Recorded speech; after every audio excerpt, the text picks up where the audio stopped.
Okay. I was in bed and was going to sleep, and I was like, look, I need to come to y'all today, right this second, and not wait until tomorrow to get this video out. Because this right here is crazy. So let's talk about it. This is the last season finale of Grown in Gospel. And I am so tired. Oh. Okay. So it starts exactly where last episode picks up. It starts right where last episode drops off with Elijah dropping off the box. Now, I love this because everybody's making a song out of this. And then Elijah sings an apology. Tasha sings this whole thing about friendship. She hands the mic to him. He sings an apology. And then Shana and Bree in the background are like, you do too much. I died laughing. So, and then Elijah gives the mic to Tasha's mama, and she's like, can we all just get along? And so I just love this. And I know that, the notion of improv and riff not only takes place in, with jazz and stuff, but it takes place a lot in gospel. So I just thought that was really nice and fun. So Bree comes over to Dorinda's house with Nikki's there, and she is mentoring Bree, giving her they're blowing up balloons as one of the ways to kind of deal with teaching her how to hold a note. I'm going to pause here and do this whole thing about one of the problems I think with gospel music is everyone's concerned with the premise that it's a gift, right? So we believe that your voice is so much so a gift, right, that we are not concerned. It's a gift from God. So they don't do a lot of vocal training. So we may do rehearsals, but you actually getting in vocal training to help your voice evolve, to strengthen your voice, to develop your voice, like all of that doesn't necessarily take place. And I think it's a shortcoming because gospel artists, and it's not all gospel artists, but within people who really takes professional artists, absolutely should be doing vocal training to strengthen your voice, to keep your voice strong, the longevity of your voice, to develop your voice. So talent is a huge factor, but developing it with voice training is a vital component. And a lot of times in the gospel world, that doesn't happen. And so I thought it was nice to showcase this aspect. Tasha meets with her dad, and then he's like, look, I didn't see that you were being respected as a wife and first lady. And the thing about family, and even friends, right? It's not that many friends who are going to tell you how bad your relationship is until you make the decision to borderline leave. And then they're like, yeah, girl, because he wanted the one. And then they go through this list of things that you're like, I wish you would have told me before, but honestly, you wouldn't have listened. So she talked about how she developed a drinking problem. The people at the liquor store knew her by name, taking 12 shots. I don't know the name of the liquor. I don't do shots. Talking about how she was going back and forth with her husband. The second time they broke up, I guess she had a whole relationship in Detroit. She was like, you thought I was cheating with all these other people in New York. here's the question. How to get married? And a part of me wonders about the how do we get to the altar in the first place? And I wonder if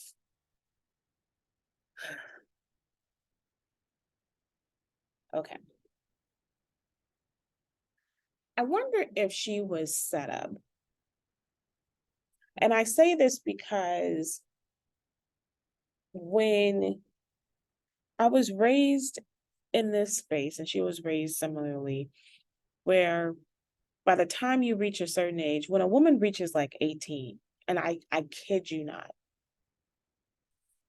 that my former pastor, she was 16, he was 18, and my grandmother was the same thing.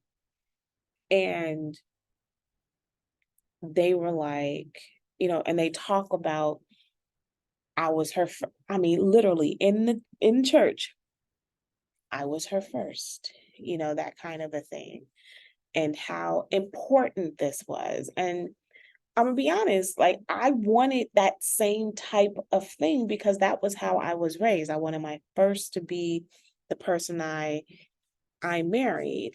And it absolutely changed how sexuality and sex was discussed in church, really did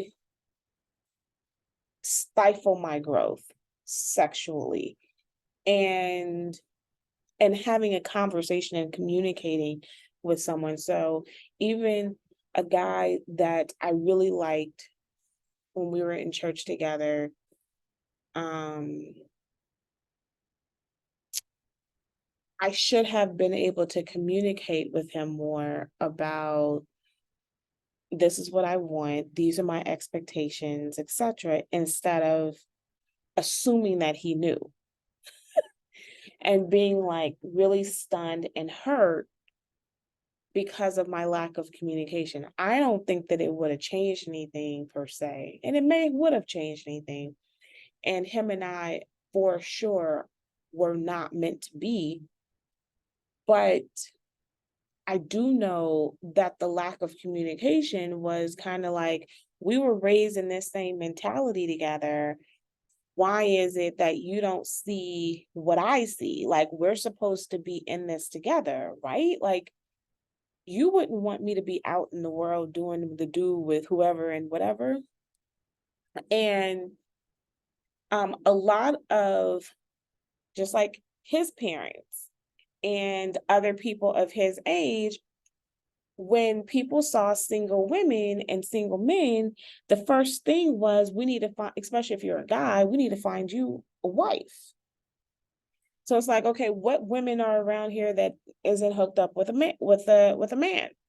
So let's start partnering you together. And then the guy would like um, pursue a woman so much so to the point a lot of times it was like you almost felt pressure. And their kids did not do that. At least that wasn't my experience. And but they still had the mentality of like you do need a wife. And when I turned 18, no, when I graduated from high school, I was 16 going to college,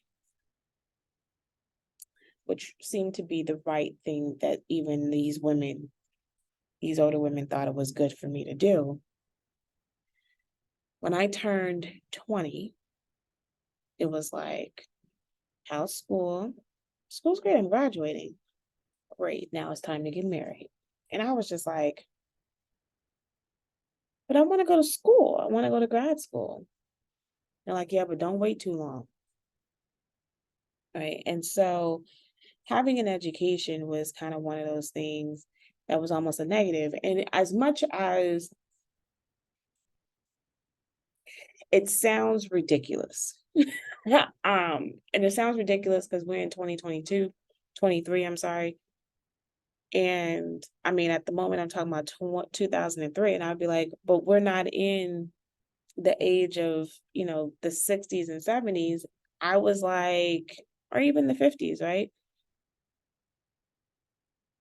I'm like, no, shouldn't having a smart woman be a virtue?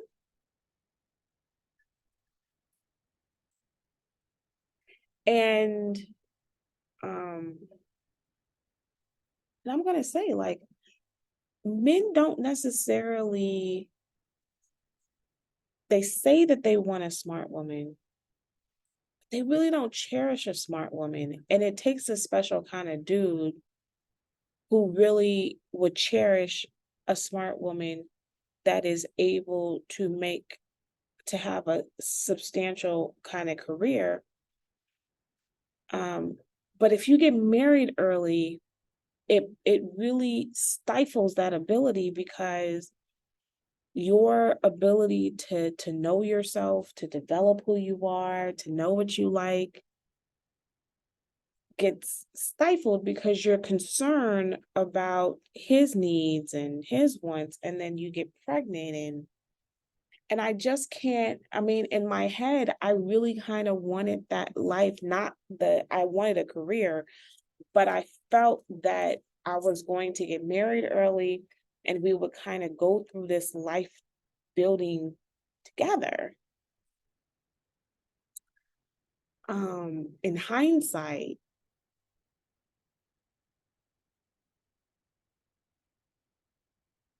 that would have been an inaccurate depiction,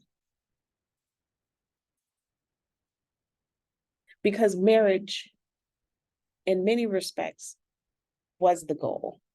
And then it's like, once you get married, then you have all these other types of goals. There's no way I'd be Dr. Craig now, right? If I would have made that choice before, primarily because I do not believe firmly in my heart that that would have been an acceptable thing for him to accept, that I would have this level of ambition and this level of goals where I'm constantly thinking and trying to improve my life and develop different things. And I say all this to say that a lot of me wonders that even though she's a daughter of a very well known artist and she's a pretty known artist herself,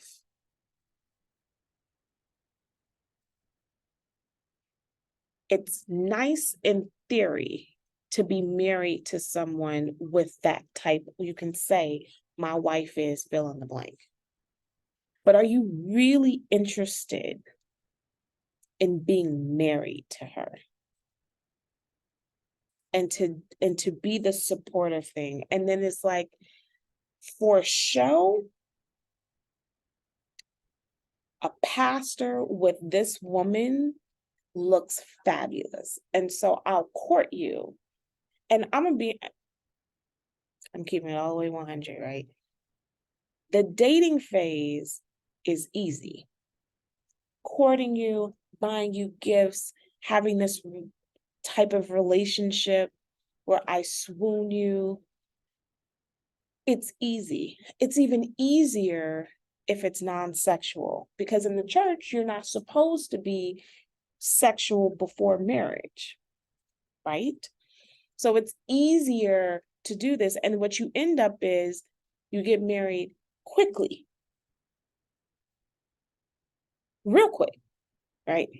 Before you realize, oh, this man may not be as sexual, or she may not be as sexual as I thought she was or he was. I firmly believe that he bamboozled her. He did a bait and switch, because there is zero possibility that she would marry this. I don't believe it. I do not believe that she would marry this. And I'm gonna be honest, she would not have probably have had this same kind of dating relationship scenario if they weren't in the church together. If he was some Negro on the street that she met at the club, that she met at the grocery store, and all he had was a I love God relationship and not anything but just a I love and worship God relationship, and we both in the relationships phase together, but we not in the pastoring thing, then I guarantee that this courtship would be a lot different. And it would have been longer, and she would have known if he was really for her or if he was just for this facade. And then she probably was like, this is a straight facade. And usually pastors who get married have a bumpy start. If they weren't married before they became pastor, and they're pastor and they get married, it is a bumpy, rocky road of a relationship because the congregation has to really get to know you, accept you, and it is his responsibility to maneuver that relationship as smooth as possible. But I don't think that he had that intention, which is why he was like probably deuces when she left. And then to say like, oh, now trying to make her feel guilty for having a relationship with some dude in Detroit. I mean, yeah, she was wrong, and I'm not saying that I would do it, but at the same token, I don't fault her for doing it. Whatever the justification. And I'm tired of her trying to justify it to these not random, but to everybody else. There is no need to justify anything to these people. This is why I don't think that people should really explain terribly all of the ins and outs of their relationship. It is what it is. And this is kind of what has been decided from it, and what is and what that part. Anyway, she even tells her dad about the date night. And and then his whole, well, maybe he couldn't tell you how he felt. No, he's playing games. And he's controlling. He knows that she don't want to get divorced, and if he can string and manipulate this relationship and have her on a rope trying to think that there's hope for, for another 5 years, then he would, because he got what he wanted. He got the image of her name. The image of the marriage is what he wanted. He didn't want marriage. I really think that he's doing something else on the side. Anyway, but you ain't heard that from me. Nikki and her husband are talking. I still don't understand how this man has money. Talking about you stacking your paper. I'm sorry. How are you stacking your paper in jail? If you're talking about a jail job, they don't make much. I think they make like, I don't even know if they make $1 or $2 an hour. So stocking your money where? Stocking your money from what? What are you doing? That's what I'm saying. Like, this just, so I'm not spending time on talking about the money aspect and all this other stuff because I don't get it. It doesn't make sense to me. And when stuff doesn't make sense to me, I kind of just check out. So every time I hear her talking about her husband, I'm just like, you're not going to be honest. And you're probably not going to be honest because he is making money illegally in jail. Let's just keep it a buck. Shana, Elijah, and Bree are looking for help for the showcase. Shana and Elijah are introducing her. Elijah and Jay Brooks's name is on this showcase. Elijah's putting so much pressure on her. It's ridiculous. I do think it was funny when Elijah and Shana were like, look, you gotta at least look good. If the music is all jacked up, you gotta at least look good. But I mean, I don't think that Bree is not taking the showcase. I think that she is taking it seriously. She just may not understand all that needs to be into this. And I know that yelling at a person ain't gonna help. So even when they get to the showcase, here's the thing. The husband's not there. I think that's really, really bad that the husband doesn't show up.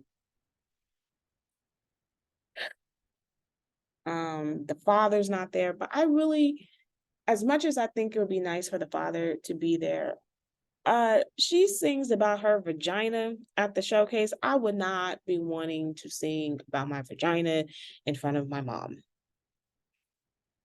But I think the bigger conversation, I think it's true. Jay Brooks is like, the bigger issue is not your father not showing up, because we can say contractually, the issue is your husband. What is going on with the husband?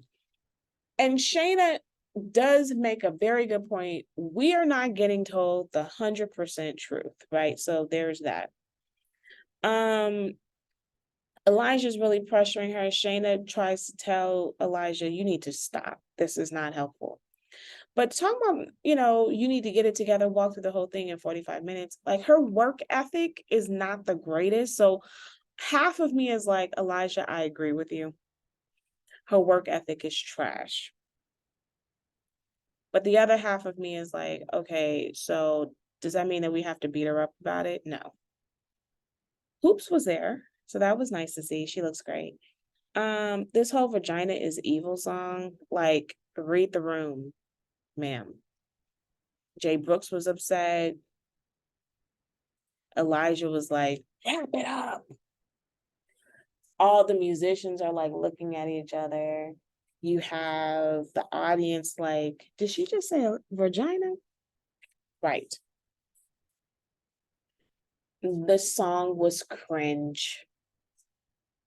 Um, Elijah's really kind of supportive. He's crying, and I thought that was really sweet. Tasha crosses the stage. Like, you mean to tell me that there's no other way to get to the bathroom, but you need to cross the stage, climb down, climb up, cross the stage, and get to the back and go to and throw up. So then people are like, I know she's not pregnant. I died. So Elijah's like, you ain't pregnant. I mean, Elijah does not think before he speaks. But again, I also kind of have to side with him too, in regards to, you can't be pregnant. Like, this is not, then you're going to be trapped to this situation? No. And then Jay Brooks was like, why are you having sex with this dude? you know, um, I'm not going to say that, but I,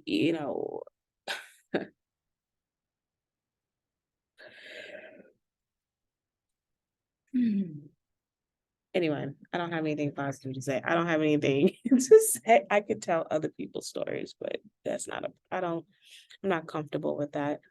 And it ends this way. I hate the ending. I'm gonna need a season 2. I listened to Shana. Shana had her interview with Carlos King, and I'm sure he's probably going to do Jay Brooks. Shana had an interview with Carlos King, and I thought it was very entertaining.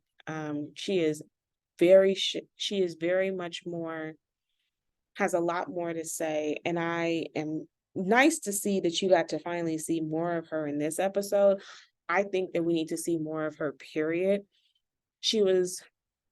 There were moments, there's much more conflict between her and much of the uh, Tasha and Nikki. And so that's kind of an interesting twist here. They didn't want to take a picture with her at the launch of the show. They really were like, she's not really a part of the 5. So Carlos had to kind of apologize to give her an example of like why she wasn't on some of the material, because she is part of the main cast. She's not like a filler in that they just brought her in. Shana is very hilarious, very personable, much more than the other two. She's she's definitely a lot more centered than Nikki and Tasha, and she doesn't have like this torrid background of substance abuse, drug abuse, all that kind of stuff. So she's like, look, y'all not trying to make me look like I'm a single mother. I got 3 kids with a husband who's the father of all these 3 kids. This kind of a um I love how she has throughout this episode where she comes in and steps in and be like, look, this is what you're not gonna do. And she's able to calm Elijah down to talk him off the ledge. And I think that's really important. I have to admit that listening to Shayna's interview with Carlos King, I was like, we need to see more of Shayna.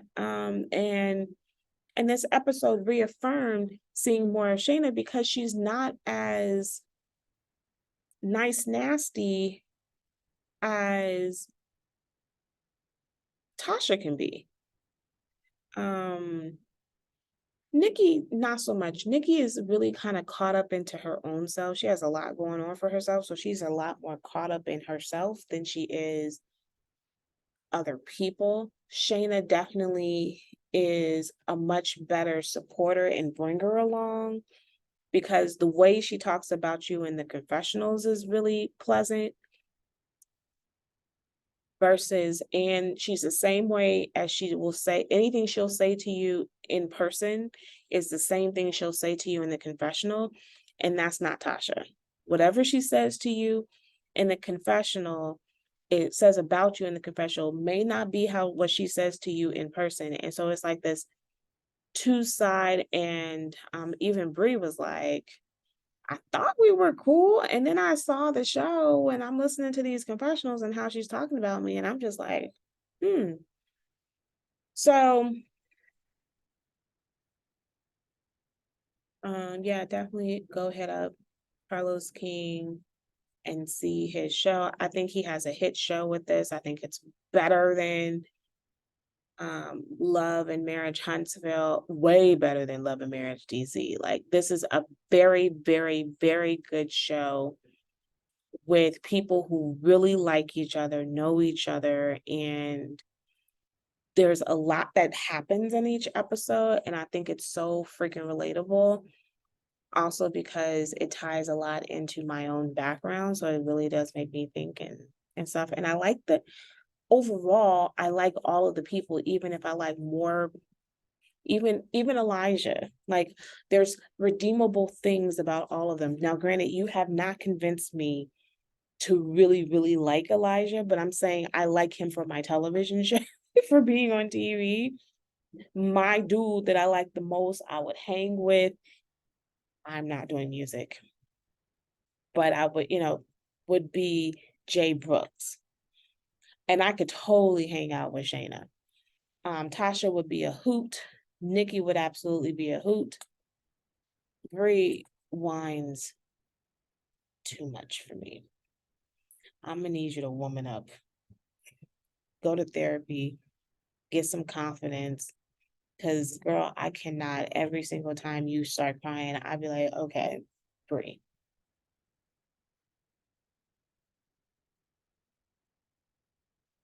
So I hope we don't have to wait forever and a day for a season 2 because I don't believe Tasha's pregnant, but I just love the cliffhanger and I know that she's divorced now, which is good. So, that being said, have a great night. I'm going to bed. I was supposed to do Snowfall. My bad. I apologize. I will do it tomorrow. Bye.